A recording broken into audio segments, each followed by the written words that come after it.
Berarti kedepannya Bang, selain ini apalagi yang mau diomongin selain kasus Bali? Ada lagi kasus-kasus yang udah mau dibedah gitu?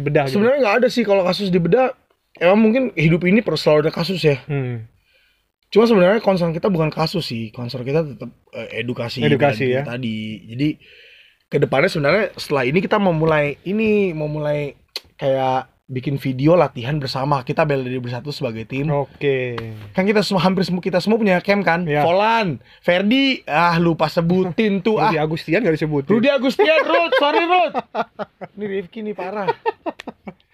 Nah, mereka semua kan punya cam. Ya. Kita pengen kayak minggu ini kontennya kita di mana?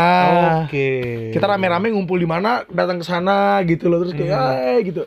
Seru kayaknya. Jadi orang-orang kan tahu juga hidup kita atlet-atlet bela diri kan seperti apa kan. Betul.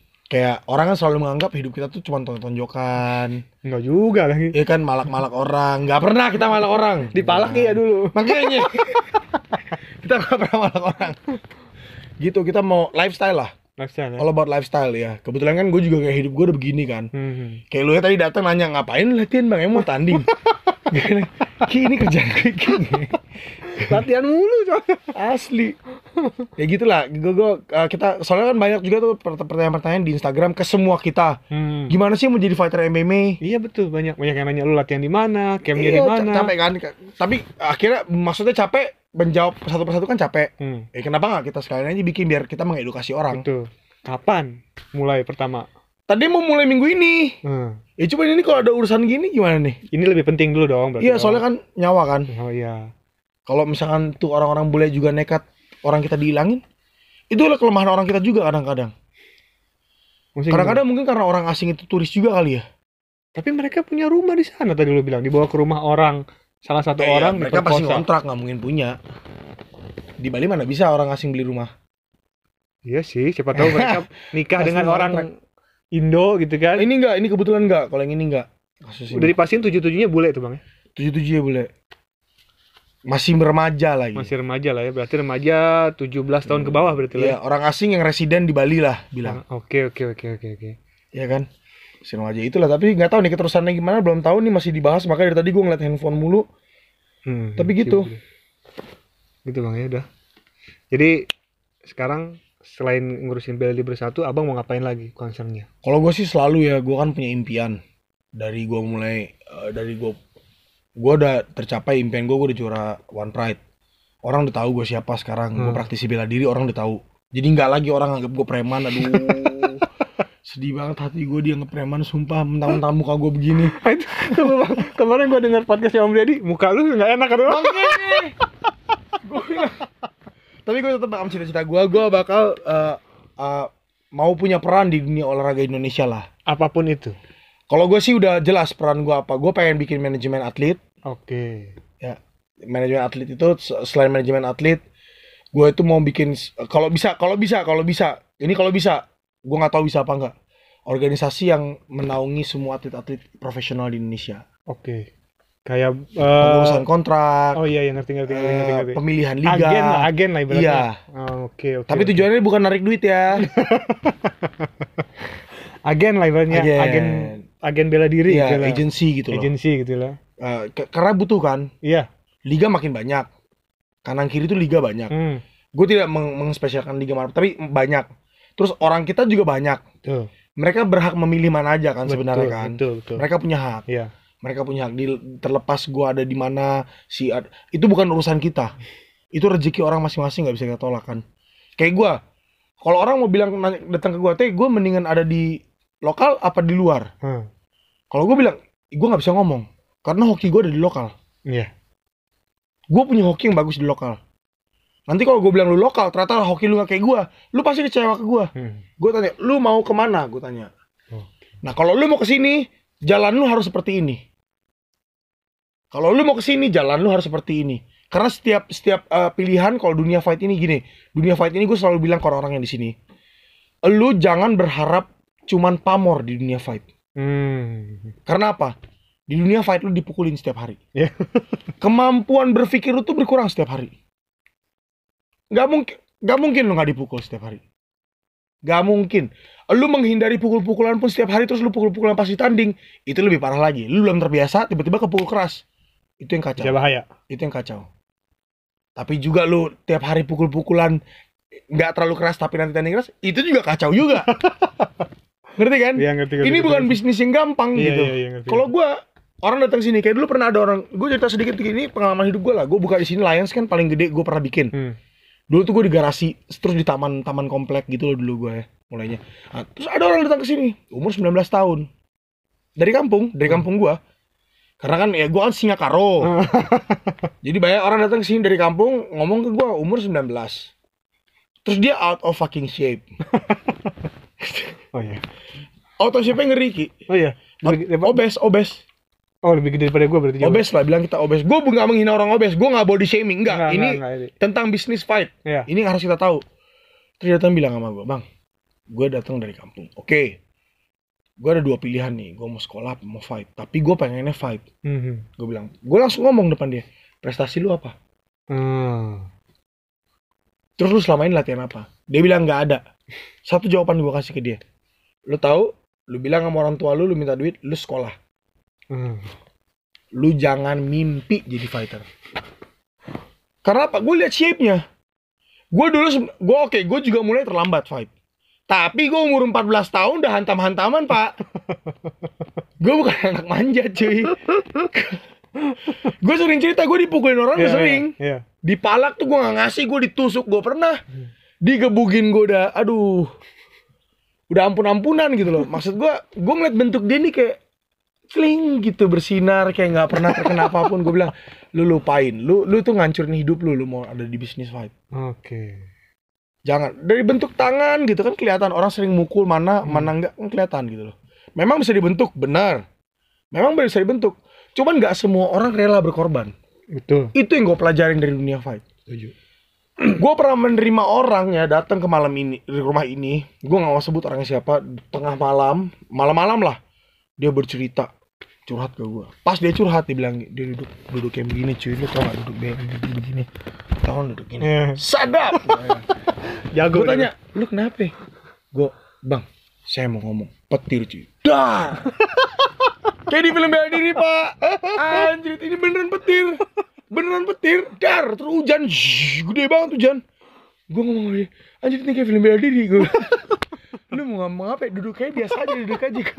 Gue sampai panik gitu. Duduk dia cerita dia mau gini gitu. Ini punya background bela diri nih orang. Punya background bela diri. Udah akhirnya gue terima dia di sini sebagai salah satu atlet di sini lah. Begitu berjalannya waktu, ternyata dia nggak kuat ngejalanin. Lu kebayang nggak kalau dia orang biasa? Iya, kebayang. Dia nggak pernah fight, dia nggak pernah latihan, terus dia bilang gue mau jadi fighter. Ya gue sebagai pemilik camp, gue pasti mikir, lu mending sekolah. Itu jalur yang lebih baik daripada lu. Kalaupun memang lu masih mau fight, lu sekolah, tapi lu bisa latihan. Iya, itu maksudnya. Iya kan? Bisa jalan 2 berarti. Iya, bisa jalan 2 dulu. In times fighting gak menghasilkan apa-apa, lu bisa lari ke tempat lain. Iya, benar. Penting ada pendidikan. Iya. Bisa kemana aja. Gue gak mau bilang fight, oh yuk gue bisa bikin jadi orang. Bea, kalau gagal gimana? Kalau kena. Gue bertanggung jawab dong sama hidup orang. Gila. Jadi gitu, cita-cita gue sih tetap gue pengen suatu saat nanti gue pengen punya organisasi, agency lah yang menaungi atlet-atlet, membantu mereka ke jalur-jalur yang mereka pilih. Terus gak cuman itu doang, kayak kemarin kita juga bisa ngebantu mereka nyari-nyari sekolah yang bagus, beasiswa bagus. Kalau gue sih tetap jujur, gue belum melihat ini bisa jadi penghasilan utama sih. Di Indonesia? Iya. Belum sih. Mungkin nanti generasi anak-anak gue kali. Mungkin bisa jadi. Jackson nanti mungkin yang ngerasain. Kalau kita sekarang gue gini, generasi gue gini, kita harus berjuang banget. Buat nanti generasi di bawah kita merasakan enaknya. Iya, jangan susah kayak sekarang. Iya, bukan anak gue loh, generasi di bawah kita. Iya. Beda. Nggak bukan susah sih, tapi nggak sesulit sekarang lah. Gue nggak bisa bilang susah karena gue tidak merasakan terlalu susah. Oke. Mungkin tapi ada yang lebih tapi banyak. Tapi saudara-saudara gue yang lain di penghasilan di cara piring yang sama ada yang susah mungkin. Banyak yang susah. Banyak. Nah, ngomong-ngomong tadi visi lu ini agak menjurus ke apakah seorang Theodorus Ginting akan pensiun? Nah, dengan ngomong seperti itu, kan udah menuju ke sana. Nah, ini nih yang bikin gue susah ngejalanin mimpi gue dari dulu. Dari dulu, gue sampai sekolah lagi, gue pensiun, gue announce ke semua orang gue udah pensiun. jangan tawarin gue fight lagi. Ke promotor gue bantu, gue jadi co-promotor, gue bantu acara, ada bikin acara apa, ujung-ujungnya gue fight lagi. Nah, jadi kalau dibilang pensiun susah juga. Gue masih ada, gue nih punya banyak pendeman dari kecil. Banyak dendam yang belum terlepaskan di hati gue ini dari kecil ya. Walaupun ya gue mulai jadi makin baik, cuman kayaknya untuk pensiun masih lama sih. Masih lama. Maksud gue pensiun di atas ring, tapi pensiun di dunia ini tidak mungkin. Gitu, Bang. Kalau di dunia bela diri enggak akan pensiun. Gue udah datang ke orang tua gue pas gue kemarin juara One Pride, gue datang ke orang tua gue ngomong langsung ke orang tua gue, "Pa, Theo udah memilih jalan hidup." Oke. Gue kan nggak pernah ngomong sama orang tua gue. Terus gue cerita gini bukan buat kalian debatin. Tapi gue udah memilih jalan hidup. Yang gue kejar itu bukan lagi dunia, Pak. Yang gue kejar itu bukan lagi dunia. Oke, bukan berarti gue mau tinggal di gubuk apa. Enggak, itu cita-cita bodoh. Gue memang tetap pengen mencari uang. Ya, gue nggak tahu gimana caranya nanti. Semoga Tuhan kasih jalan lah. Semoga lah, kita nggak tahu ya. Apapun jalan itu gue ambil. Tapi gue mau menyimpan uang. Gue mau punya aset sendiri, dan gue bakal membangun dinasti gue. Oke. Ya karena kenyataannya semua uang yang gue hasilkan itu larinya ke gym. Kita hidup sederhana banget, sumpah. Sponsor kita sih ya lumayan bagus lah. Pokoknya banyak orang yang ngebantu kita, sponsorship banyak. Tapi tetap kita semua ke gym. Gue sama istri gue hidup sederhana. Ya kalau baju beli setahun sekali lah, itu kenyataan. Pas Natal doang kali. Iya, itu kenyataan yang terjadi. Ya gue nggak bisa bilang hidup gue susah, tapi ya gue masih fokus semuanya ke gym gue. Pengorbanan yang kita pegawai gym gue, kalau bisa gue nggak akan pernah pecat. Gue mau tua bareng mereka, walaupun ya namanya juga hidup ya, orang kan pasti ada selek-seleknya terus. Betul. Cuman ya gue bilang sama bokap nyokap gue, ini yang jalan yang Theo pilih mah apa. Theo melihat Theo akan mati dengan sabuk hitam. Terus anak-anak nanti sabuk hitam juga, lari-lari di rumah. Terus ada anak-anaknya lagi. Turun-turun temurun terus. Orang masuk, keluar masuk rumah.